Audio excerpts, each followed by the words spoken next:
ഈ ക്ലാസ്സിൽ നമ്മൾ diversity in the living world എന്ന യൂണിറ്റിലെ മൂന്നാമത്തെ ചാപ്റ്റർ ആയിട്ടുള്ള പ്ലാൻ കിങ്ഡം ആണ് പഠിക്കുന്നത്. ഓക്കെ, പ്ലാൻ കിങ്ഡത്തിൽ നമ്മൾ പഠിക്കുന്നത് പ്ലാൻ കിങ്ഡത്തിൽ വരുന്ന ഡിഫറെന്റ് ഡിവിഷൻസും അതിന്റെ ഓൾട്ടർനേഷൻ ഓഫ് ജനറേഷൻസും ആണ്. അതായത് algae, bryophyte, pteridophyte, gymnosperm and angiosperm and plant life cycle and alternation of generations. Okay, ഇത്രയാണ് നമ്മൾ ഈ ചാപ്റ്ററിൽ പഠിക്കാനുള്ളത്. കഴിഞ്ഞ ചാപ്റ്ററിൽ നമ്മൾ പഠിച്ചത് broad classification of living organism. അത് RH വിറ്റേക്കർ 1969 പ്രപ്പോസ് ചെയ്ത 5 കിങ്ഡം ക്ലാസിഫിക്കേഷൻ ആണ് നമ്മൾ പഠിച്ചത്.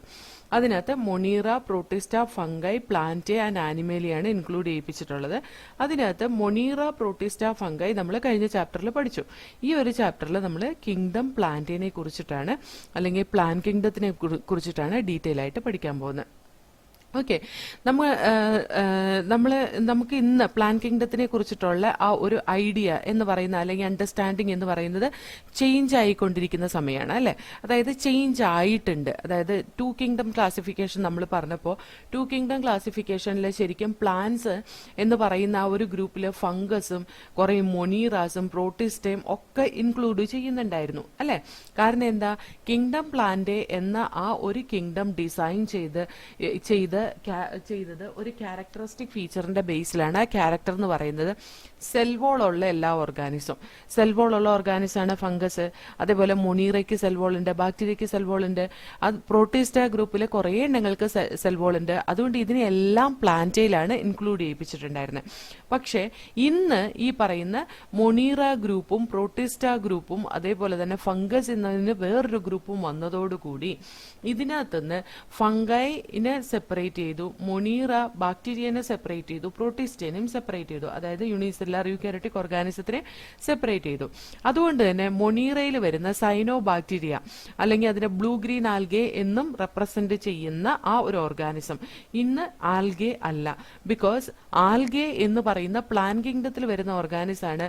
ബ്ലൂ ഗ്രീൻ ആൽഗയ്ക്ക് കുറച്ചും കൂടെ കറക്റ്റ് ആയിട്ട് യൂസ് ചെയ്യുന്ന ടേം സൈനോ ബാക്ടീരിയ ആണ്. കാരണം അതൊരു ബാക്ടീരിയ ആണ്. അത് കൂടുതൽ ബാക്ടീരിയയുടെ ക്യാരക്ടറിസ്റ്റിക് ഫീച്ചറാണ് കാണിക്കുന്നത്. പ്ലാന്റിന്റെ ക്യാരക്ടറിസ്റ്റിക് ഫീച്ചർ കാണിക്കുന്നത് അതിന്റെ ഫോട്ടോസിന്തറ്റിക് കപ്പാസിറ്റിയും അതിന്റെ ഉള്ളിൽ കാണുന്ന ക്ലോറോഫിൽ കണ്ടന്റും മാത്രമേ ഉള്ളൂ. ബാക്കി എല്ലാ ക്യാരക്ടറിസ്റ്റിക് ഫീച്ചേഴ്സും അത് കാണിക്കുന്ന ബാക്ടീരിയയുടെയാണ്. ഈ ചാപ്റ്ററിൽ നമ്മൾ പ്ലാൻ കിങ്ഡത്തിൽ 5 ഡിവിഷൻസ് ആണ് പഠിക്കുന്നത്. ഒന്ന് ആൽഗെ. ആൽഗയ്ക്ക് നമ്മൾ താലോഫൈറ്റ് എന്നും പറയും കേട്ടോ. Bryophytes, pteridophytes, gymnosperms and angiosperm under Plantae. ഇത്രയാണ് പ്ലാന്റ് കിങ്ഡം പ്ലാന്റേന്റെ കീഴിൽ നമ്മൾ പഠിക്കുന്നത്. അപ്പൊ നമുക്ക് ഇത്രയൊന്ന് വായിച്ചു നോക്കാം. In the previous chapter, we looked at the broad classification of living organism under the system proposed by Whittaker in 1969, wherein he suggested the 5 kingdom classification with Monera, Protista, Fungi, Animalia and Plantae. In this chapter, we will deal in detail with the further classification within kingdom Plantae, popularly known as plant kingdom. We must stress here that our understanding of the plant kingdom has changed over time. Fungi and members of the Monera and Protista having cell wall have now been excluded എന്ന് പറഞ്ഞാൽ പുറത്തെടുത്തു from Plantae, though earlier classification placed them in the same kingdom. So the cyanobacteria that are also referred to as blue-green algae are not algae anymore. In this chapter, we will describe algae, bryophyte, pteridophytes, gymnosperm and angiosperm under Plantae. ഇവിടെ നമ്മൾ ആൻജിയോസ്പേമിന്റെ classification എടുത്താൽ തന്നെ നമുക്ക് മനസ്സിലാവും ഈ classification സിസ്റ്റത്തിനെ influence ചെയ്യുന്ന കുറെ concerns നമുക്ക് മനസ്സിലാവും. ഏർലിയസ്റ്റ് സിസ്റ്റം ഓഫ് ക്ലാസിഫിക്കേഷനിലെ കുറച്ച് സൂപ്പർഫിഷ്യൽ മോർഫോളജിക്കൽ ക്യാരക്ടേഴ്സ് മാത്രമായിരുന്നു ഇൻക്ലൂഡ് ചെയ്യിപ്പിച്ചിട്ടുണ്ടായിരുന്നത്. അതായത് ആ ഓർഗാനിസത്തിന്റെ ഹാബിറ്റ് അല്ലെങ്കിൽ പ്ലാന്റിന്റെ habit, colour, number, shape of leaves ഇതൊക്കെയായിരുന്നു കൺസിഡർ ചെയ്തിട്ടുണ്ടായിരുന്നത്. ഓക്കെ, അത് സാധാരണ ഈ ക്യാരക്ടറിസ്റ്റിക് ഫീച്ചേഴ്സ് എന്ന് പറയുന്ന വെജിറ്റേറ്റീവ് ക്യാരക്ടേഴ്സ് അല്ലെങ്കിൽ ആൻഡ്രീഷ്യത്തിന്റെ സ്ട്രക്ചർ ഇതൊക്കെയാണ് ലിനേയിയസിന്റെ ഫസ്റ്റ് ആൻജിയോസ്പേമിന്റെ ക്ലാസിഫിക്കേഷൻ നോക്കിയാൽ മനസ്സിലാവുക. ലിനേയിയസ് ആൻജിയോസ്പേമിനെ ഫസ്റ്റ് ക്ലാസിഫൈ ചെയ്തപ്പോൾ ആൻജിയോസ്പേമിനെ അദ്ദേഹം 24 ക്ലാസസ് ആയിട്ടാണ് ഡിവൈഡ് ചെയ്തത് കേട്ടോ. Angiosperms it was divided in angiosperms were divided in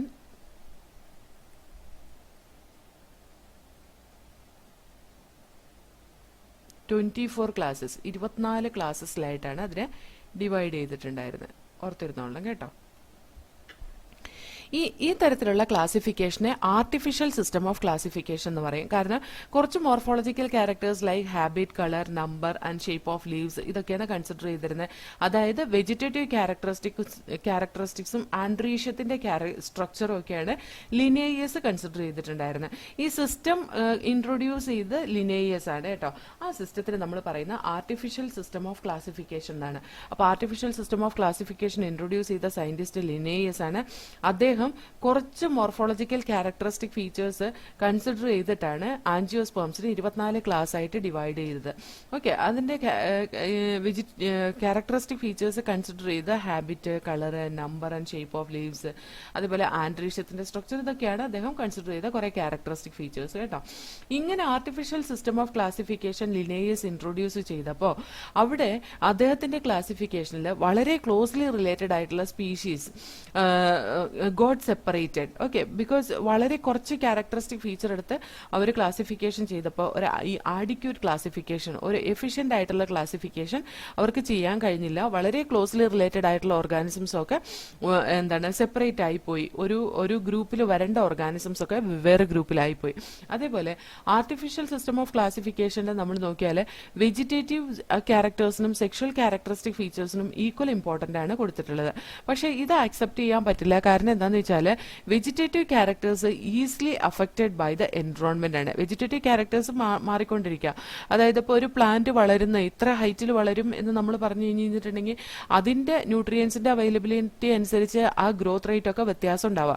അതേപോലെ തന്നെ അതിന്റെ ലീഫ് അല്ലെങ്കിൽ ഫ്ലവറിന്റെ കളറ് അങ്ങനെയൊക്കെ നോക്കുമ്പോൾ അത് ഓരോ ക്ലൈമറ്റിക് കണ്ടീഷനിലും വളരുന്ന. അപ്പൊ നമുക്കറിയാം, നല്ല തണുപ്പുള്ള അവിടെ പോയിട്ട് തണുപ്പുള്ള സ്ഥലത്ത് പോയിട്ട് നമ്മൾ ഒരു റോസാ ചെടിയിൽ നല്ല കളർഫുൾ ആയിട്ടുള്ള നല്ല ഭംഗിയുള്ള റോസാപ്പൂ നിൽക്കണ കണ്ടിട്ട് നമ്മൾ അതിന്റെ ഇതുകൊണ്ട് നമ്മുടെ നാട്ടിൽ കൊണ്ട് നട്ടു കഴിഞ്ഞിട്ടുണ്ടെങ്കിൽ ഒരുപക്ഷെ നമുക്ക് അതേ ഫീച്ചറുള്ള റോസാപ്പൂ കിട്ടില്ല അല്ലെ.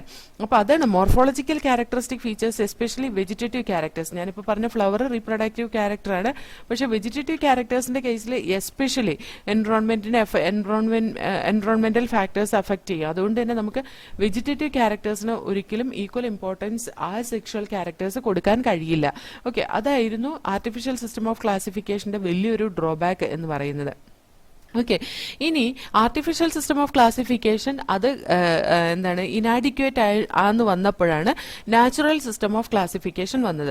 അത് ഈ artificial system of classification against ആയിട്ട് natural system of classification develop ചെയ്തു. അത് കുറെ natural affinities among the organism, അതായത് ഓർഗാനിസംസ് തമ്മിലുള്ള റിലേഷൻഷിപ്പ് കൺസിഡർ ചെയ്ത് and we can see external features മാത്രമല്ല ഇന്റേണൽ ഫീച്ചേഴ്സും അൾട്രാ സ്ട്രക്ചറും അനാട്ടമിയും എംബ്രിയോളജിയും ഫൈറ്റോ കെമിസ്ട്രി. എംബ്രിയോളജി എന്ന് പറഞ്ഞാൽ അതിന്റെ ഡെവലപ്മെന്റൽ ക്യാരക്ടറിസ്റ്റിക് ഫീച്ചേഴ്സ് ആണ്. ഫൈറ്റോ കെമിസ്ട്രി എന്ന് പറഞ്ഞാൽ chemistry related to the plants and plant product, അതിനെയാണ് ഫൈറ്റോ കെമിസ്ട്രി എന്ന് പറയുന്നത്. അതായത് ആ പ്ലാന്റിന്റെ ഉള്ളിലുള്ള കെമിക്കൽസും അതിന്റെ ആക്ടിവിറ്റിയും എല്ലാം ആണ് ഫൈറ്റോ കെമിസ്ട്രിയിൽ പറയുന്നത്. അപ്പൊ ഈ ഇത്രയും ക്യാരക്ടറിസ്റ്റിക് ഫീച്ചേഴ്സ് കൺസിഡർ ചെയ്തിട്ടാണ് നാച്ചുറൽ ക്ലാസിഫിക്കേഷൻ ഈ ആർട്ടിഫിഷ്യൽ ക്ലാസിഫിക്കേഷൻ എതിരായിട്ട് വന്നത്. ഈ തരത്തിലുള്ള ക്ലാസിഫിക്കേഷൻ ഫ്ലവറിംഗ് പ്ലാന്റ്സിൽ ആദ്യം ചെയ്തത് George ബെന്തം and Joseph Dalton Hooker എന്ന സയന്റിസ്റ്റ് ആണ്. അപ്പൊ ആൻജിയോസ്പേമിലെ ആർട്ടിഫിഷ്യൽ സിസ്റ്റം ഓഫ് ക്ലാസിഫിക്കേഷൻ കൊണ്ടുവന്നത് ലിനേയസ് ആണ്. നാച്ചുറൽ സിസ്റ്റം ഓഫ് ക്ലാസിഫിക്കേഷൻ കൊണ്ടുവന്നത് ബെന്തം and Hooker, George ബെന്തം and Joseph Dalton Hooker എന്നീ 2 സയന്റിസ്റ്റ് ആണ് കേട്ടോ. ഇനി ഇന്ന് റൺ ചെയ്യുന്നത് ഈ പറയുന്ന ആർട്ടിഫിഷ്യൽ സിസ്റ്റം ഓഫ് ക്ലാസിഫിക്കേഷനും അല്ല നാച്ചുറൽ സിസ്റ്റം ഓഫ് ക്ലാസിഫിക്കേഷനും അല്ല, ഫൈലോജനറ്റിക് ക്ലാസിഫിക്കേഷൻ സിസ്റ്റത്തിനാണ് കൂടുതൽ ഇമ്പോർട്ടൻസ് അല്ലെങ്കിൽ കൂടുതൽ അഡ്വാൻസ്ഡ് ആയിട്ടുള്ളത്. കാരണം എന്താണെന്ന് വെച്ചാൽ ഈ നാച്ചുറൽ ക്ലാസിഫിക്കേഷനിൽ ഇൻക്ലൂഡ് ചെയ്യാത്ത ഒന്നാണ് evolutionary relationship between the organisms. Okay, അതായത് 2 ഓർഗാനിസംസ് തമ്മിലുള്ള എവല്യൂഷണറി റിലേഷൻഷിപ്പ് അത് കൺസിഡർ ചെയ്തിട്ടുണ്ടായിരുന്നില്ല നാച്ചുറൽ സിസ്റ്റം ഓഫ് ക്ലാസിഫിക്കേഷനിൽ. ഓക്കെ, അപ്പോൾ നമ്മൾ ഒരു പർട്ടിക്കുലർ ടാക്സയിൽ ക്ലാസിഫൈ ചെയ്യുന്ന എല്ലാ ഓർഗാനിസത്തിനും അവരൊരു കോമൺ ആൻസിസ്റ്ററിനെ ഷെയർ ചെയ്യുന്നുണ്ട് എന്നാണ് അർത്ഥം അല്ലെ. ഇപ്പൊ നമ്മൾ ഒരു ഫാമിലിയിൽ വരുന്ന ഒരു ഓർഗാനിസം ആണ് എന്ന് നമ്മൾ പറഞ്ഞാല് ഇപ്പൊ നമുക്കറിയാം ഫെലിഡേ എന്ന ഫാമിലിയിൽ വരുന്നതാണ് ടൈഗർ, ക്യാറ്റ്, ലയൺ, ഇതൊക്കെ എന്തിൽ വരുന്നതാണ്? ഫെലിഡേ എന്ന ഫാമിലിയിൽ വരുന്ന എന്ന് പറഞ്ഞാൽ ഈ എല്ലാ ഓർഗാനിസത്തിനും കൂടി കൂടിയിട്ട് ഒരു കോമൺ ആൻസിസ്റ്റർ ഉണ്ട് എന്നാണ് അതിന്റെ അർത്ഥം. ഓക്കെ, അതേപോലെ തന്നെ ഒരു പർട്ടിക്കുലർ ഓർഡറിൽ വന്നെ, അതായത് ഫെലിഡേ, കാനിഡേ, ഇത് രണ്ടും കൂടി കൂടിയിട്ട് കാർണിവോറ എന്ന ഒരു ഓർഡറിലാണ് വരുന്നത്. അപ്പൊ ഈ ഫെലിഡേ എന്ന കാറ്റിന്റെ ഫാമിലിയും കാനിഡേ എന്ന ഡോഗിന്റെ ഫാമിലിയും അവർക്ക് അതിനു മുമ്പ്, അതായത് ഒരുപാട് ഈ കാറ്റ്, ഡോഗ് ഡെവലപ്പ് ചെയ്യുന്നതിന് മുമ്പ് ഡെവലപ്മെന്റൽ സ്റ്റേജിൽ അവർക്ക് ഒരു കോമൺ ആൻസിസ്റ്റർ ഉണ്ടായിരുന്നു എന്നാണ് അതിന്റെ അർത്ഥം. അപ്പൊ ഫൈലോജനറ്റിക് ക്ലാസിഫിക്കേഷൻ നമ്മൾ എവല്യൂഷണറി റിലേഷൻഷിപ്പും കൂടെ കൺസിഡർ ചെയ്തിട്ട് നമ്മൾ പറയുമ്പോൾ ഓരോ ഓർഗാനിസത്തിന്റെ പ്രിമിറ്റീവ് റിലേറ്റീവ്സ് ആരൊക്കെയാണെന്ന് നമുക്ക് ഈസി ആയിട്ട് മനസ്സിലാക്കാൻ പറ്റും. അതുകൊണ്ടാണ് എവല്യൂഷണറി റിലേഷൻഷിപ്പിന് അത്രയും ഇമ്പോർട്ടൻസ് വരുന്നത് കേട്ടോ. ഏതെങ്കിലും ഒരു കോമൺ ടാക്സയിലുള്ള ഏതെങ്കിലും ഒരു പർട്ടിക്കുലർ ടാക്സയിലുള്ള എല്ലാ ഓർഗാനിസത്തിനും ഒരു കോമൺ ആൻസിസ്റ്റർ ഉണ്ട് എന്നാണ് അർത്ഥം. ഓക്കെ, നമുക്ക് ഈ ക്ലാസിഫിക്കേഷൻ സിസ്റ്റത്തിൽ യൂസ് ചെയ്യുന്ന ഇൻഫർമേഷൻസ്, പല സോഴ്സിൽ നിന്നുള്ള ഇൻഫർമേഷൻസ് ആണ് ക്ലാസിഫിക്കേഷന്റെ ഡിഫിക്കൽട്ടീസിനെ റിസോൾവ് ചെയ്യാൻ വേണ്ടിയിട്ട് സഹായിക്കുന്നത്. അതായത് കുറെ നാച്ചുറൽ സിസ്റ്റം ഓഫ് ക്ലാസിഫിക്കേഷൻ നമ്മൾ പറഞ്ഞു, അതിന്റെ അനാട്ടമിയും ഫിസിയോളജിയും അത് എക്സ്റ്റേണൽ ഫീച്ചേഴ്സും അൾട്രാസ്ട്രക്ചറും എംബ്രിയോളജി, ഫൈറ്റോകെമിസ്ട്രി എല്ലാം കൺസിഡർ ചെയ്യുന്നുണ്ട്. അതേപോലെ എവല്യൂഷണറി റിലേഷൻഷിപ്പ് ഫൈലോജനറ്റിക് ക്ലാസിഫിക്കേഷനിലും കൺസിഡർ ചെയ്യുന്നുണ്ട്. അങ്ങനെ ഇങ്ങനത്തെ കുറെ സോഴ്സസ് ആണ് ക്ലാസിഫിക്കേഷന്റെ ഡിഫിക്കൽട്ടി എന്താണ് ഈ ഇൻഫർമേഷൻസ് നമ്മൾ യൂസ് ചെയ്യുന്ന സോഴ്സസ് ആണ് ഈ പറയുന്ന ക്ലാസിഫിക്കേഷൻ ഡിഫിക്കൽട്ടി റിഡ്യൂസ് ചെയ്യാൻ നമ്മളെ ഹെൽപ്പ് ചെയ്യുന്നത്. ഓക്കെ, ഇപ്പോ നമുക്ക് എന്താ പറയാ, ഈ ഇവിടെ സോഴ്സസ് എന്ന് നമ്മൾ മേജർലി ഉദ്ദേശിക്കുന്ന ഒരു ഓർഗാനിസത്തിനെ കുറിച്ചിട്ടുള്ള കംപ്ലീറ്റ് ഇൻഫർമേഷൻ കിട്ടാൻ വേണ്ടിയിട്ടുള്ള സോഴ്സസ്. അതിനൊരു എക്സാമ്പിൾ ആണ് ഫോസിൽസ്. ഓക്കെ, ഫോസിൽ എവിഡൻസ് ഉണ്ടെങ്കിൽ നമുക്ക് ക്ലിയർ ആയിട്ട് ഒരു പർട്ടിക്കുലർ ഓർഗാനിസത്തിനെ പറ്റിയിട്ടുള്ള ക്ലിയർ ആയിട്ടുള്ള ഐഡിയ ഉണ്ടാവും. ഇനി ഫോസിൽ എവിഡൻസ് ഇല്ലെങ്കിലോ നമുക്ക് ഈ പറയുന്ന ടാക്സോണമിക് ടൂൾസ് ഒക്കെ വെച്ചിട്ട് ഓൾറെഡി ഡിസ്ക്രിപ്ഷൻ ചെയ്തു വെച്ചേക്കുന്ന ഓർഗാനിസത്തിനെ നമുക്ക് ആ ഡിസ്ക്രിപ്ഷൻ വെച്ച് ഐഡന്റിഫൈ ചെയ്യും, അതിനെ കമ്പയർ ചെയ്യുകയൊക്കെ ചെയ്യുമ്പോൾ നമുക്ക് ക്ലാസിഫിക്കേഷൻ ഈസി ആയിട്ട് വരും. ഞാൻ അവിടെ പറഞ്ഞ് കൺഫ്യൂസ് ചെയ്തോ ഒന്നുകൂടെ ഞാൻ പറയാം. സി ഹിയർ, ഒരു ഫൈലോജനറ്റിക് സിസ്റ്റം ഓഫ് ക്ലാസിഫിക്കേഷൻ കൊണ്ടുവന്നപ്പോൾ എവല്യൂഷണറി റിലേഷൻഷിപ്പും കൂടി ക്ലാസിഫിക്കേഷനിൽ കൺസിഡർ ചെയ്യുന്നുണ്ട്. അതായത് ഏതെങ്കിലും ഒരു പർട്ടിക്കുലർ ടാക്സയിൽ വരുന്ന ഓർഗാനിസംസിന് എല്ലാത്തിനും കൂടി ഒരു കോമൺ ആൻസിസ്റ്റർ ഉണ്ടെന്ന് നമുക്ക് മനസ്സിലാക്കാം. അതേപോലെ തന്നെ കുറെ ഇൻഫർമേഷൻസ് സ്റ്റോർ ചെയ്ത് വെച്ചേക്കുന്ന കുറെ സോഴ്സസ് ഉണ്ട് അല്ലെ. നമ്മൾ ടാക്സോണമിക് എയ്ഡ്സ് ഒക്കെ പറഞ്ഞു. അതേപോലെ ആ ടാക്സോണമിക് എയ്ഡ്സ് ഒക്കെ ക്ലാസിഫിക്കേഷന്റെ ഡിഫിക്കൽട്ടീസ് സോൾവ് ചെയ്യാൻ വേണ്ടിയിട്ട് ഹെൽപ്പ് ചെയ്യും. അതേപോലെ നമുക്കിപ്പോ ഫോസിൽ റെക്കോർഡ് ഉണ്ടെങ്കിൽ ഫോസിൽ എവിഡൻസ് എന്ന് പറയുന്നത് ഒരു സോളിഡ് എവിഡൻസ് ആണ്. പണ്ട് കാലത്ത് ജീവിച്ചിരുന്ന ഒരു ഓർഗാനിസത്തിന്റെ ഫോസിലും ഇന്ന് ജീവിക്കുന്ന ഒരു ഓർഗാനിസത്തിന്റെ ഇന്റേണൽ ഫീച്ചേഴ്സും തമ്മിൽ ഒരുപാട് സാമ്യം ഉണ്ടെങ്കിൽ അതിന്റെ അർത്ഥം എന്താണ്? പിന്നെ അതിന് എവിഡൻസസ് ഒന്നും തേടി പോകേണ്ട ആവശ്യമില്ല അല്ലെ. നമുക്ക് ഓൾറെഡി ഒരു ക്ലിയർ എവിഡൻസ് നമുക്ക് കിട്ടിക്കഴിഞ്ഞു ഫോസിൽ നിന്ന്. അപ്പോൾ ഫോസിൽ ഒരു സപ്പോർട്ടിംഗ് ഫോസിൽ എവിഡൻസ് ഇല്ലാത്ത സ്ഥിതിക്ക് നമുക്ക് ഈ പറയുന്ന റിസോഴ്സസ് ഒക്കെ നമുക്ക് യൂസ് ചെയ്യാൻ കഴിയും. അതായത് ടാക്സോണമിക്കൽ എയ്ഡ്സ് ഒക്കെ നമുക്ക് യൂസ് ചെയ്യാൻ പറ്റും. ഓക്കെ, ഇനി ഈ ഫൈലോജനറ്റിക് സിസ്റ്റം ഓഫ് ക്ലാസിഫിക്കേഷൻ ഒരുപാട് ക്യാരക്ടറിസ്റ്റിക് ഫീച്ചേഴ്സിനെ കൺസിഡർ ചെയ്തിട്ടാണ്, അതായത് നാച്ചുറൽ ക്ലാസിഫിക്കേഷന്റെ കൂടെ എവല്യൂഷണറി റിലേഷൻഷിപ്പും കൂടെ കൺസിഡർ ചെയ്തിട്ടാണ് ഫൈലോജനറ്റിക് ക്ലാസിഫിക്കേഷൻ. അപ്പോൾ അത് മാനുവലി ചെയ്യുക എന്നുള്ളത് ബുദ്ധിമുട്ടായി. അപ്പോഴാണ് ന്യൂമറിക്കൽ ടാക്സോണമി ഡെവലപ്പ് ചെയ്തത്. ന്യൂമറിക്കൽ ടാക്സോണമി നമുക്ക് ഈസി ആയിട്ട് ക്യാരി ഔട്ട് ചെയ്യാൻ പറ്റുന്നതാണ്. ബിക്കോസ് കമ്പ്യൂട്ടർ ബേസ്ഡ് ആണ് ഈ ക്ലാസിഫിക്കേഷൻ. എല്ലാ ഒബ്സർവബിൾ ക്യാരക്ടറിസ്റ്റിക്സും കൂടിയിട്ട് നമ്മൾ അതിന് ഓരോരോ ക്യാരക്ടറിനും ഓരോരോ നമ്പറും കോഡ്സും അസൈൻ ചെയ്ത് നമ്മൾ ആ ഡാറ്റ കമ്പ്യൂട്ടറിൽ സ്റ്റോർ ചെയ്യും. പിന്നെ നമുക്ക് പുതിയതായി കിട്ടിയ ഓർഗാനിസത്തിനെ അതിന്റെ ക്യാരക്ടറിസ്റ്റിക് ഫീച്ചേഴ്സ് വെച്ച് ഈ പറയുന്ന ഡാറ്റാസ് സ്റ്റോർ ചെയ്ത് വെച്ചേക്കുന്ന ഡാറ്റാസും ഇത് ന്യൂലി ഐഡന്റിഫൈഡ് ഓർഗാനിസത്തിന്റെ ക്യാരക്ടറിസ്റ്റിക് ഫീച്ചേഴ്സും കൂടി മാച്ച് ചെയ്തിട്ടാണ് നമ്മൾ എന്ത് ചെയ്യുന്ന ഓർഗാനിസത്തിനെ നമ്മൾ ക്ലാസിഫൈ ചെയ്യാൻ ശ്രമിക്കുന്നത്. അപ്പോഴാണ് നമുക്ക് ഈ പർട്ടിക്കുലർ ഓർഗാനിസത്തിനെ ഓൾറെഡി ക്യാരക്ടറൈസ് ചെയ്ത് വെച്ചേക്കുന്ന, ഐഡന്റിഫൈ ചെയ്ത് വെച്ചേക്കുന്ന, നെയിം ഇട്ട് വെച്ചേക്കുന്ന വേറൊരു ഓർഗാനിസമായിട്ടുള്ള സിമിലാരിറ്റി കമ്പ്യൂട്ടറിൽ കോഡ് ചെയ്ത് വെച്ചേക്കുന്ന നമ്പേഴ്സും കോഡ്സും ഒക്കെ ബേസ് ചെയ്തിട്ട് നമുക്ക് കണ്ടുപിടിക്കാൻ പറ്റും. അതായത് ന്യൂമറിക്കൽ ടാക്സോണമി എന്ന് പറയുന്ന ഈ ഒരു ടാക്സോണമിക് സ്റ്റഡീസ് ഈസി ആക്കാൻ വേണ്ടി നമ്മൾ കമ്പ്യൂട്ടർ യൂസ് ചെയ്യുമ്പോഴാണ്. കമ്പ്യൂട്ടറിന്റെ ഡെവലപ്മെന്റോട് കൂടിയിട്ടാണ് ന്യൂമറിക്കൽ ടാക്സോണമി വന്നത് കേട്ടോ. കമ്പ്യൂട്ടറിന്റെ ഡെവലപ്മെന്റോട് കൂടിയിട്ട് ഈ ഓർഗാനിസത്തിന്റെ ക്യാരക്ടറിസ്റ്റിക് ഫീച്ചേഴ്സ്, അതായത് ഒബ്സർവബിൾ ക്യാരക്ടറിസ്റ്റിക് ഫീച്ചേഴ്സ് എല്ലാം കമ്പ്യൂട്ടറിൽ ഫീഡ് ചെയ്ത് വെച്ചിട്ടുണ്ടാവും. ഈ കമ്പ്യൂട്ടറിൽ ഫീഡ് ചെയ്ത് വെക്കുന്ന ചില നമ്പറും കോഡ്സും ഒക്കെ ഓരോ ക്യാരക്ടറിനും അസൈൻ ചെയ്തിട്ടുണ്ട്. അപ്പൊ നമുക്ക് ക്ലാസിഫിക്കേഷൻ ഈസി ആവും. അപ്പൊ നമുക്ക് ഒരു ഓർഗാനിസത്തിന് പുതിയതായിട്ട് കിട്ടി, അതിനെ ഡിസ്ക്രൈബ് ചെയ്യാൻ നമുക്ക് അതിന്റെ ക്യാരക്ടറിസ്റ്റിക് ഫീച്ചേഴ്സ് കണ്ടു കഴിയുമ്പോൾ നമുക്ക് മനസ്സിലാവുമല്ലോ. ഈ ക്യാരക്ടറിസ്റ്റിക് ഫീച്ചേഴ്സ് നമ്മൾ വീണ്ടും കമ്പ്യൂട്ടറിലേക്ക് അപ്ലൈ ചെയ്ത് കഴിയുമ്പോൾ കമ്പ്യൂട്ടർ ഈ ഓൾറെഡി കോഡ് ചെയ്ത് വെച്ചേക്കുന്ന നമ്പേഴ്സും കോഡ്സും വെച്ച്, അല്ലെങ്കിൽ ആ ക്യാരക്ടറിസ്റ്റിക് ഫീച്ചേഴ്സ് കമ്പ്യൂട്ടറിൽ ഫീഡ് ചെയ്ത് വെച്ചേക്കുന്നതും നമ്മൾ പുതിയതായി കൊടുത്ത ഓർഗാനിസത്തിന്റെ ക്യാരക്ടറിസ്റ്റിക് ഫീച്ചേഴ്സും തമ്മിൽ കമ്പയർ ചെയ്യും.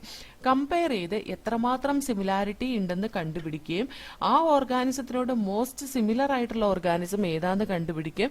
ഏത് ലെവൽ, ഏത് ടാക്സോണിൽ ഇതിന് ഈ സിമിലാരിറ്റി ഉള്ള ഓർഗാനിസവും ഈ പർട്ടിക്കുലർ ഓർഗാനിസവും ടുഗദർ ഗ്രൂപ്പ് ചെയ്യണം എന്നും കമ്പ്യൂട്ടർ അനലൈസ് ചെയ്ത് തരും. അതുകൊണ്ട് തന്നെ നമുക്ക് ഈ കമ്പ്യൂട്ടർ ന്യൂമറിക്കൽ ടാക്സോണമി നമ്മൾ യൂസ് ചെയ്യുമ്പോൾ ഓരോ ക്യാരക്ടറിനും ഈക്വൽ ഇമ്പോർട്ടൻസ് കൊടുക്കാൻ കഴിയും. അതുപോലെ നൂറുകണക്കിന് ക്യാരക്ടേഴ്സ് നമുക്ക് കൺസിഡർ ചെയ്യാൻ കഴിയുകയും ചെയ്യും ന്യൂമറിക്കൽ ടാക്സോണമിയിൽ. അതേപോലെ വേറൊരു തരത്തിലുള്ള ടാക്സോണമിയാണ് സൈറ്റോ ടാക്സോണമി എന്ന് പറയുന്നത്. സൈറ്റോ ടാക്സോണമി ബേസ് ചെയ്യുന്ന സൈറ്റോളജിക്കൽ ഇൻഫർമേഷൻസിനെയാണ്, like chromosome number, structure, behaviour. ഇതിനെയൊക്കെയാണ് സൈറ്റോ ടാക്സോണമി ബേസ് ചെയ്യുന്നത്. അതായത് cytotaxonomy is based on cytological informations like chromosome number, structure, behaviour. ഇതൊക്കെയാണ് കേട്ടോ. ഇതൊക്കെ ഇമ്പോർട്ടന്റ് ആണ്. അതേപോലെ കീമോ ടാക്സോണമി എന്ന് പറയുന്നത് chemical constituent of plant to resolve confusion are also used by taxonomist these days. അതിനെയാണ് നമ്മൾ കീമോ ടാക്സോണമി എന്ന് പറയുന്നത്. അതായത് ഒരു പ്ലാന്റിന്റെ ഉള്ളിലുള്ള കെമിക്കൽ കോൺസ്റ്റിറ്റ്യൂന്റിനെ നമ്മൾ ക്ലാസിഫിക്കേഷന്റെ കൺഫ്യൂഷൻ തീർക്കാൻ വേണ്ടിയിട്ട് യൂസ് ചെയ്യുന്നതിനാണ് നമ്മൾ കീമോ ടാക്സോണമി എന്ന് പറയുന്നത്. അപ്പൊ ഇത്രയാണ് ഡിഫറെന്റ് ടൈപ്സ് ഓഫ് ടാക്സോണമി. അപ്പൊ നമുക്ക് ആ ഭാഗം ഒന്ന് വായിച്ചു നോക്കാം.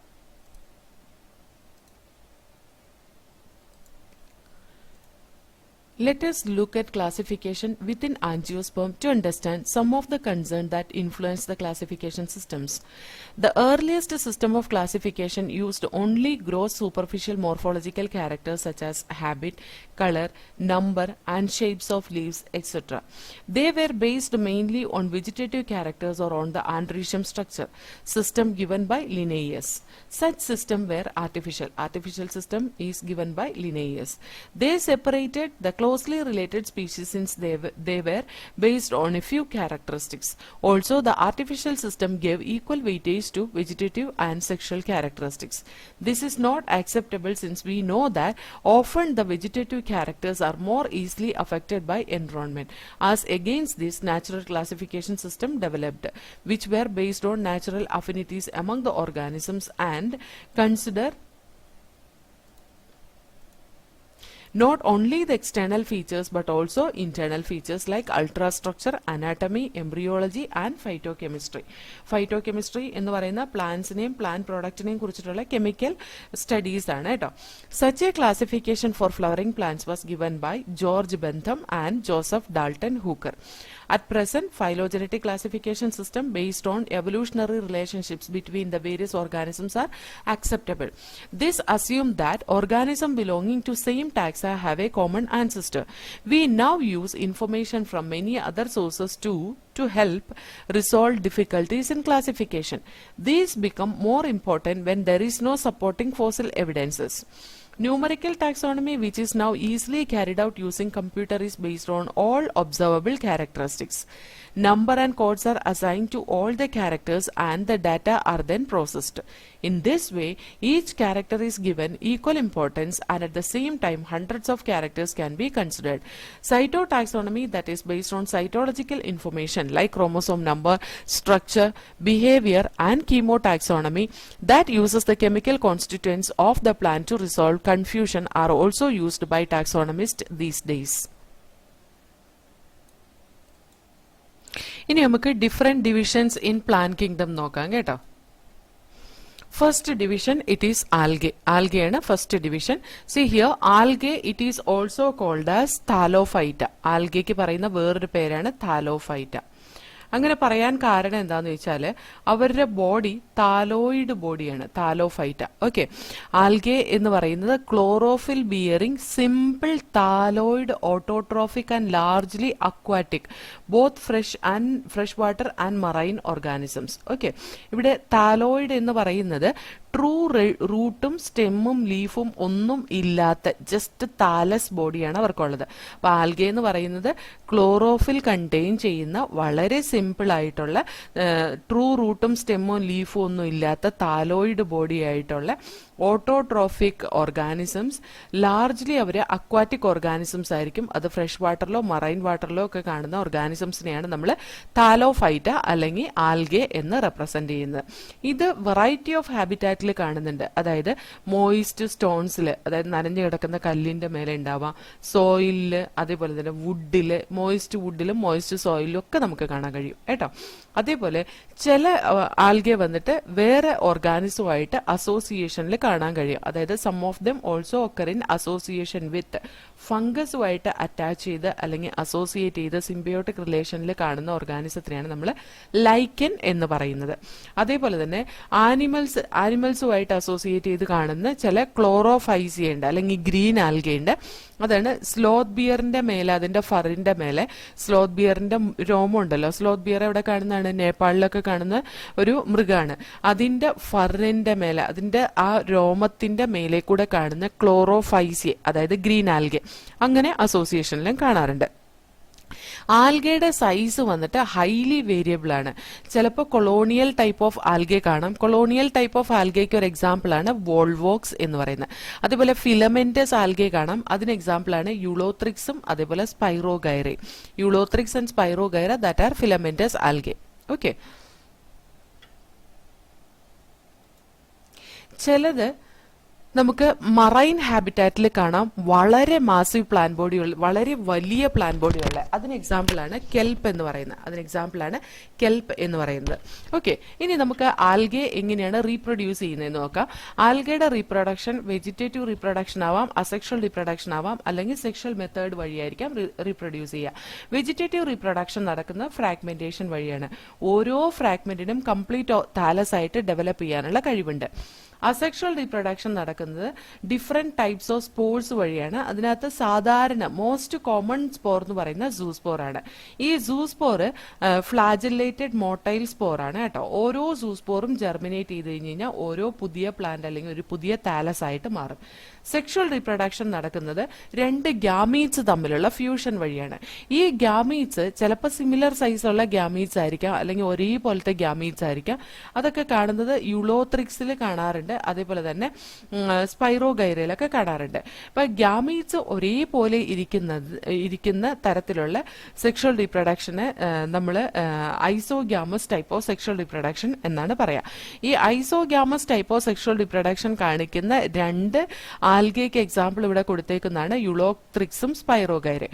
ഇവർക്ക് രണ്ടുപേരും ഐസോഗ്യാമസ് ടൈപ്പ് ഓഫ് സെക്ഷൽ റീപ്രൊഡക്ഷനിൽ ഒരു വ്യത്യാസമുണ്ട്. എന്താ അറിയോ? ഈ യൂളോത്രിക്സ് പ്രൊഡ്യൂസ് ചെയ്യുന്ന ഗ്യാമീറ്റ് സിമിലർ സൈസ് ഉള്ളത്, സിമിലർ ഷേപ്പ് ഉള്ളത്, നമുക്ക് രണ്ടിനെയും തമ്മിൽ വ്യത്യാസം കണ്ടാ അറിയാൻ പറ്റാത്ത മൊട്ടൈൽ ആയിട്ടുള്ള ഫ്ലാജല്ലേറ്റഡ് ആയിട്ടുള്ള ഗ്യാമീറ്റ്സിനെ ആയിരിക്കും യൂളോത്രിക്സ് പ്രൊഡ്യൂസ് ചെയ്യുക. അവിടെ മൊട്ടൈൽ ഫ്ലാജല്ലേറ്റഡ് ആണ് ഈ സ്പൈറോഗൈറ എന്നുള്ള വ്യത്യാസം കേട്ടോ. യൂളോത്രിക്സിന്റെ ഗ്യാമീറ്റ് മൊട്ടൈൽ ഫ്ലാജല്ലേറ്റഡ് ആണ്. ഇനി സ്പൈറോഗൈറയുടെ കേസിലാണെങ്കിലും അത് പ്രൊഡ്യൂസ് ചെയ്യുന്ന ഗ്യാമീറ്റ്സ് എന്താണ് ഒരേപോലത്തെ ഗ്യാമീറ്റ്സ് ആയിരിക്കും. അവർ മോർഫോളജിക്കലി ഐഡന്റിക്കൽ ആയിരിക്കും. നമുക്ക് മെയിൽ ഗ്യാമീറ്റ് ഏതാ ഫീമെയിൽ ഗ്യാമീറ്റ് ഏതാന്ന് ഡിഫറൻഷിയേറ്റ് ചെയ്യാൻ കഴിയില്ല. പക്ഷെ ഇവരുടെ ഗ്യാമീറ്റ് യൂളോത്രിക്സിൽ നിന്നുള്ള വ്യത്യാസം, അവര് നോൺ ഫ്ലാജല്ലേറ്റഡ് നോൺ മോട്ടൈൽ ഗ്യാമീറ്റ്സിനെയാണ് സ്പൈറോഗൈറന്ന് പ്രൊഡ്യൂസ് ചെയ്യുന്നത്. ഇമ്പോർട്ടന്റ് ആണ് കേട്ടോ. Ulothrix they show isogamous type of reproduction and they produces the gamete which are motile flagellated. Spirogyra, they also show isogamous type of sexual reproduction. They produces the gamete which is non-motile, non-flagellated gamete. Okay, ഈ തരത്തിലുള്ള reproduction നമ്മൾ പറയുന്ന പേരാണ് isogamous type of reproduction. രണ്ട് gametes, രണ്ട് dissimilar type of gametes ഫ്യൂഷനിൽ take part ചെയ്യുകയാണ് അല്ലെങ്കിൽ ഫെർട്ടിലൈസേഷനിൽ ടേക്ക് പാർട്ട് ചെയ്യുകയാണെങ്കിൽ അതിനെ പറയുന്നതാണ് anisogamous type of sexual reproduction.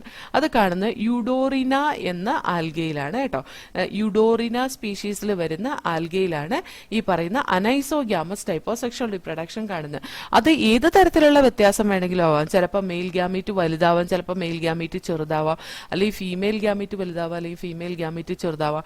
അങ്ങനെ മെയിൽ ഗ്യാമീറ്റും ഫീമെയിൽ ഗ്യാമീറ്റ് ആണ് എന്ന് നമുക്ക് ഡിസ്റ്റിംഗ്വിഷ് ചെയ്യാൻ പറ്റുന്നതാണ് anisogamous type of sexual reproduction. Okay, ഇനി oogamous type of sexual reproduction എന്ന് പറഞ്ഞാൽ ഒരു പർട്ടിക്കുലർ ഷേപ്പ് ഉണ്ടാവും മെയിൽ ഗ്യാമീറ്റിനും ഫീമെയിൽ ഗ്യാമീറ്റിനും. അതായത് ഒരു large non motile female gamete, non motile എന്ന് പറയുന്നതിന് സ്റ്റാറ്റിക്, അതായത് മൂവ് ചെയ്യാത്തത് ഫീമെയിൽ ഗ്യാമീറ്റ് ഒരു സ്മോൾ മോട്ടൈൽ മെയിൽ ഗ്യാമീറ്റുമായിട്ട് ഫ്യൂസ് ചെയ്യുന്നതിന് നമ്മൾ oogamous type of sexual reproduction എന്നാണ് പറയുന്നത്.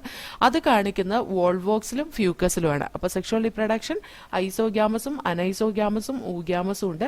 ഐസോഗ്യാമസ് ടൈപ്പ് ഓഫ് സെക്ഷൽ റീപ്രൊഡക്ഷൻ കാണിക്കുന്നത് സ്പൈറോഗൈറയും യൂളോത്രിക്സും ആണ്. യൂളോത്രിക്സ് മോട്ടൈൽ ഗ്യാമീറ്റിനെ പ്രൊഡ്യൂസ് ചെയ്യുമ്പോൾ സ്പൈറോഗൈറ നോൺ മോട്ടൈൽ ഗ്യാമീറ്റ്സിനാണ് പ്രൊഡ്യൂസ് ചെയ്യുന്നത്. അതേപോലെ അനൈസോഗ്യാമസ് ടൈപ്പ് ഓഫ് സെക്ഷൽ റീപ്രൊഡക്ഷൻ കാണിക്കുന്ന യുഡോറിന എന്ന ആൽഗയാണ്. അവർ രണ്ട് ഡിസിമിലർ ഗ്യാമീറ്റ്സിനെയാണ് പ്രൊഡ്യൂസ് ചെയ്യുന്നത്. അതേപോലെ തന്നെ ഊഗ്യാമസ് ടൈപ്പ് ഓഫ് സെക്ഷൽ റീപ്രൊഡക്ഷൻ കാണിക്കുന്ന വോൾവോക്സും ഫ്യൂക്കസും ആണ്. അവിടെ ഊഗ്യാമസ് ടൈപ്പ് ഓഫ് സെക്ഷൽ റീപ്രൊഡക്ഷനിൽ female gamete non motile static big gamete ആയിരിക്കും. മെയിൽ ഗ്യാമീറ്റ് എന്ന് പറയുന്നത് മോട്ടൈൽ സ്മോൾ മെയിൽ ഗ്യാമീറ്റ് ആയിരിക്കും അതിനകത്ത് ടേക്ക് പാർട്ട് ചെയ്യുന്നത്. അതിനെയാണ് ഊഗ്യാമസ് ടൈപ്പ് ഓഫ് സെക്ഷൽ റീപ്രൊഡക്ഷൻ എന്ന് പറയുന്നത്. വോൾവോക്സിലും ഫ്യൂക്കസിലുമാണ് അത് കാണുന്നത്. അപ്പൊ ഇത്രയൊന്ന് വായിച്ചു നോക്കാം. Algae or thallophyta. Algae are chlorophyll bearing simple thalloid autotrophic and largely aquatic both freshwater and marine organism. They occur in a variety of other habitats like moist stone, soil and wood. Some of them also occur in association with a fungi called lichen and animals. Example on sloth bear. Sloth bear ന്റെ മേലെ കാണുന്ന Chlorophyceae ഗ്രൂപ്പിൽ വരുന്ന ആൽഗയാണ് കേട്ടോ. The form and size of algae is highly variable ranging from colonial form like volvox, filamentous form like Ulothrix and Spirogyra. Few of the marine forms such as kelp form massive plant bodies. The algae reproduce by vegetative, asexual and sexual methods. Vegetative reproduction is by fragmentation. Each fragment develop into a thallus. Asexual reproduction is by the production of different types of spores, the most common being the zoospores. They are flagellated, motile and on germination give rise to new plants. Sexual reproduction take place through fusion of two gametes. These gametes can be flagellated and similar in size as in Ulothrix, or non-flagellated, non-motile but similar in size as in Spirogyra. Such reproduction is called isogamous. Fusion of two gametes dissimilar in size as in species of Eudorina is termed as anisogamous. Fusion between one large non-motile static female gamete and a smaller motile male gamete is termed as oogamous. Example, Volvox fucus. ഇനി എന്തൊക്കെയാണ് algae, എന്തിനൊക്കെ വേണ്ടിയിട്ടാണ് algae use ചെയ്യുന്നത് നമുക്ക് നോക്കാം. Algae human ബീങ്സിന് variety of വേസിൽ useful ആണ് കേട്ടോ. നമ്മുടെ at least total half of the total carbon dioxide fixation എർത്തിൽ ചെയ്യുന്നത് ആൽഗയാണ് ത്രൂ ഫോട്ടോസിന്തസിസ്. ഓക്കെ, ഈ ഫോട്ടോസിന്തറ്റിക് കപ്പാസിറ്റി ഉള്ളത് കൊണ്ട് തന്നെ അവര് ജീവിക്കുന്ന ഹാബിറ്റാറ്റിൽ ഡിസോൾവ്ഡ് ഓക്സിജന്റെ അളവ് എപ്പോഴും കൂട്ടിക്കൊണ്ടിരിക്കും കേട്ടോ. അപ്പൊ ആ half of the total carbon dioxide fixation on earth is carried out by algae. അതായത് കാർബൺ ഡൈ ഓക്സൈഡ് ഫിക്സ് ചെയ്യുന്ന അല്ലെങ്കിൽ അറ്റ്മോസ്ഫിയറിലെ കാർബൺ ഡൈ ഓക്സൈഡ് ആക്സെപ്റ്റ് ചെയ്ത് അത് ഫോട്ടോസിന്തസിസിന് വേണ്ടിയിട്ട് യൂസ് ചെയ്യുന്ന half of the carbon dioxide it will be used by algae. അതേപോലെ ഫോട്ടോസിന്തസിസ് ചെയ്തിട്ട് പ്രൊഡ്യൂസ് ചെയ്യുന്ന ഓക്സിജനെ കൊണ്ട് അത് ജീവിക്കുന്ന ഇമ്മീഡിയറ്റ് സറൗണ്ടിങ്ങിൽ ഓക്സിജൻ ഡിസോൾവ് ചെയ്യിപ്പിക്കുന്നതും ഈ പറയുന്ന പ്ലാന്റ്സ് തന്നെയാണ്. അതായത് large contribution of oxygen towards its immediate environment is also done by algae. അതേപോലെ ഇതൊരു പ്രൈമറി പ്രൊഡ്യൂസറാണ്. അത് പ്രൈമറി പ്രൊഡ്യൂസർ ആണെന്ന് പറയാനുള്ള കാരണം എന്താണ്? ഫോട്ടോസിന്തറ്റിക് കപ്പാസിറ്റി ഉള്ള ഓർഗാനിസം ആണ്, ഫോട്ടോസിന്തറ്റിക് കപ്പാസിറ്റി ഉള്ള ഓർഗാനിസംസ് ആണ് പ്രൈമറി പ്രൊഡ്യൂസേഴ്സ് എന്ന് പറയുന്നത്, അല്ലെ? അതുകൊണ്ട് തന്നെ ഇത് എനർജി റിച്ച് കോമ്പൗണ്ട്സ് ഉണ്ടാക്കുകയും അത് ഫുഡ് സൈക്കിളിൽ, ഓൾ അക്വാറ്റിക് ആനിമൽസിന്റെ ഫുഡ് സൈക്കിളിൽ ഒരു മേജർ റോള് വഹിക്കുകയും ചെയ്യുന്ന ഒരു ഓർഗാനിസം ആണ് ഈ പറയുന്ന ആൽഗെ. ഇതിനകത്ത് പല സ്പീഷീസ്, ഏകദേശം 70 സ്പീഷീസോളം മറൈൻ ആൽഗെ ഹ്യൂമൻ ബീങ്സ് ഫുഡായിട്ട് യൂസ് ചെയ്യുന്നുണ്ട്. അത് പോർഫൈറ, ലാമിനേരിയ, സർഗാസം, ഇതൊക്കെ സം ഓഫ് ദ എക്സാമ്പിൾ ആണത്. പോർഫൈറ വന്നിട്ട് റെഡ് ആൽഗയാണ്, ലാമിനേരിയം സർഗാസോ ബ്രൗൺ ആൽഗയാണ്. നമ്മൾ പഠിക്കും അത് കേട്ടോ. ഇനി ചില മറൈൻ ബ്രൗൺ ആൽഗെ, റെഡ് ആൽഗയൊക്കെ large amount of hydrocolloids secrete ചെയ്യുന്നുണ്ട്. ഹൈഡ്രോകൊളോയിഡ്സ് നമുക്ക് തരുന്നുണ്ട്. ഈ ഹൈഡ്രോകൊളോയിഡ്സ് എന്ന് പറയുന്നത് എന്താണെന്നറിയോ? അവരുടെ സെൽവോള് സെല്ലുലോസ് കൊണ്ട് ഉണ്ടാക്കിയിട്ടില്ല. ആ സെല്ലുലോസിന്റെ കവറിംഗ് ആയിട്ട് ഒരു വാട്ടർ ഹോൾഡിംഗ് കപ്പാസിറ്റി ഉള്ള, വാട്ടറിനെ ഹോൾഡ് ചെയ്ത് വെക്കാൻ കപ്പാസിറ്റി ഉള്ള ഔട്ടർ കവറിംഗ് ഉണ്ടാവും. അതാണ് ഈ ഹൈഡ്രോകൊളോയിഡ്സ് ആയിട്ട് ആക്ട് ചെയ്യുന്നത്. അത് ആൽജിൻ, കെരാജിൻ എന്ന 2 വാട്ടർ ഹോൾഡിംഗ് കപ്പാസിറ്റി ഉള്ള ഹൈഡ്രോകൊളോയിഡൽ ആയിട്ടുള്ള കവറിംഗ് ആണ് ഇതിന് സെല്ലുലോസിന്റെ പുറത്തുള്ളത്. ഇതിനകത്ത് ആൽജിൻ കാണുന്ന ബ്രൗൺ ആൽഗയിലും കെരാജിൻ കാണുന്ന റെഡ് ആൽഗയിലുമാണ്. ഇത് കൊമേഴ്ഷ്യലി യൂസ് ചെയ്യുന്നുണ്ട്. എന്തിനു വേണ്ടിയിട്ടാണെന്നറിയോ? ഇപ്പൊ long distance transport of certain living particles, അതായത് കുറച്ച് ലിവിംഗ് സ്റ്റഫ് ഒരു ലോങ് ഡിസ്റ്റൻസ് ട്രാൻസ്പോർട്ടിന്റെ സമയത്ത് അത് ഉണങ്ങി പോവാതിരിക്കാൻ വേണ്ടിയിട്ട് ഈ വാട്ടർ ഹോൾഡിംഗ് കപ്പാസിറ്റി ഉള്ള ഹൈഡ്രോകൊളോയിഡൽ ആയിട്ടുള്ള ആൽജിന്റെ ഉള്ളിലോ അല്ലെങ്കിൽ കെരാജിന്റെ ഉള്ളിലോ റാപ്പ് ചെയ്തിട്ട് സെൻഡ് ചെയ്യാറുണ്ട്. ഓക്കെ, അപ്പൊ അതിനൊക്കെ വേണ്ടിയിട്ട് കൊമേഴ്ഷ്യലി യൂസ് ചെയ്യുന്ന ഒരു സാധനമാണ് ആൽജിനും കെരാജിനും. അത് എവിടെയാ കാണുന്നത്? ആൽജിൻ കാണുന്നതും കെരാജിൻ കാണുന്നതും സെല്ലുലോസിക് സെൽവോളിന്റെ പുറത്തായിട്ടാണ്, അത് ഉള്ള കവറിംഗ് ആയിട്ടാണ് ഇത് രണ്ടും കാണുന്നത്. ഇനി അതേപോലെ തന്നെ ഈ ആൽഗെ പ്രൊഡ്യൂസ് ചെയ്യുന്ന വേറൊരു സബ്സ്റ്റൻസ് ആണ് അഗാർ എന്ന് പറയുന്നത്. അതൊരു കൊമേഴ്ഷ്യൽ പ്രോഡക്റ്റ് ആണ്. ജലീഡിയത്തിൽ നിന്നും ഗ്രാസിലേറിയത്തിൽ നിന്നും ഒക്കെയാണ് നമുക്കത് കിട്ടുന്നത്. അത് മൈക്രോബ്സിനെ ഒക്കെ ഗ്രോ ചെയ്യാൻ വേണ്ടിയിട്ട് നമ്മൾ ന്യൂട്രിയൻ മീഡിയ ഉണ്ടാക്കുമ്പോൾ ആ ന്യൂട്രിയൻ മീഡിയ സോളിഡിഫൈ ചെയ്യാൻ വേണ്ടി, അതിനെ കട്ടയാക്കാൻ വേണ്ടിയിട്ട് നമ്മൾ യൂസ് ചെയ്യുന്നതാണ് അഗാർ. അതേപോലെ തന്നെ ഐസ്ക്രീമിന്റെയും ജെല്ലീസിന്റെ ഒക്കെ പ്രിപ്പറേഷന് വേണ്ടിയിട്ട് നമ്മൾ അഗാർ യൂസ് ചെയ്യുന്നുണ്ട്, അല്ലെ? നമുക്കറിയാലോ അത്. അതേപോലെ ക്ലോറെല്ല എന്ന് പറയുന്ന ഒരു യൂണിസെല്ലുലാർ ആൽഗയാണ്. ശരിക്കും ക്ലോറെല്ല എന്താണ്? അത് ഒരു പ്രോട്ടിസ്റ്റയാണ്. ഓർത്തിരുന്നോളാം കേട്ടോ. ഇതിവിടെ ഒരു യൂണിസെല്ലുലാർ ആൽഗ എന്ന് തിരിച്ചു പറയുമ്പോൾ നിങ്ങൾ ഓർത്തിരുന്നോളാം, that is a protista group. ഇവിടെ അത് പറയാനുള്ള കാരണം എന്താണെന്ന് വെച്ചാൽ ഇതിന് നമ്മൾ യൂസ് ചെയ്യുന്നത് കൊണ്ട് നമ്മൾ പറഞ്ഞതാണ് കേട്ടോ. Chlorella is unicellular algae. അത് പ്രോട്ടീൻ റിച്ച് ആണ്. That because of that it is used as A food supplement. Space travellers ഒക്കെ ഫുഡ് സപ്ലിമെന്റ് ആയിട്ട് യൂസ് ചെയ്യുന്ന ഒരു ആൽഗയാണ് ക്ലോറെല്ല എന്ന് പറയുന്നത്. ഇനി ആൽഗെ 3 ക്ലാസ്സസ് ആയിട്ടാണ് ഡിവൈഡ് ചെയ്യുന്നത്: ക്ലോറോഫൈസിയ, ഫിയോഫൈസിയ, റോഡോഫൈസിയ. അപ്പൊ ഇത് ഇത്രയൊന്നും നമുക്ക് വായിച്ചു നോക്കാം. Algae are useful to man in a variety of ways. At least a half of the total carbon dioxide fixation on Earth is carried out by algae through photosynthesis. Being photosynthetic, they increase the level of dissolved oxygen in their immediate environment. They are of paramount importance as primary producers of energy-rich compounds which form the basis of food cycle of all aquatic animals. അതായത് അവര് synthesize ചെയ്ത് വെച്ചേക്കുന്ന starch that can be used by other aquatic organism. അപ്പോൾ producers എന്ന് പറയുന്ന ഈ algae ഗ്രൂപ്പിൽ synthesise ചെയ്യുന്ന ഓർഗാനിസം ആണ് ഫുഡ് സൈക്കിളിലെ ഫസ്റ്റ് പ്രൈമറി ഫുഡ് സോഴ്സ് എന്ന് പറയുന്നത്. അതാണ് it has A Paramount importance as primary producers എന്ന് പറയുന്നത് കേട്ടോ. അതേപോലെ many species of Porphyra, Laminaria and Sargassum are among the 70 species of marine algae used as food. Certain marine brown and red algae produce large amounts of hydrocolloid എന്ന് പറഞ്ഞാൽ water holding substances.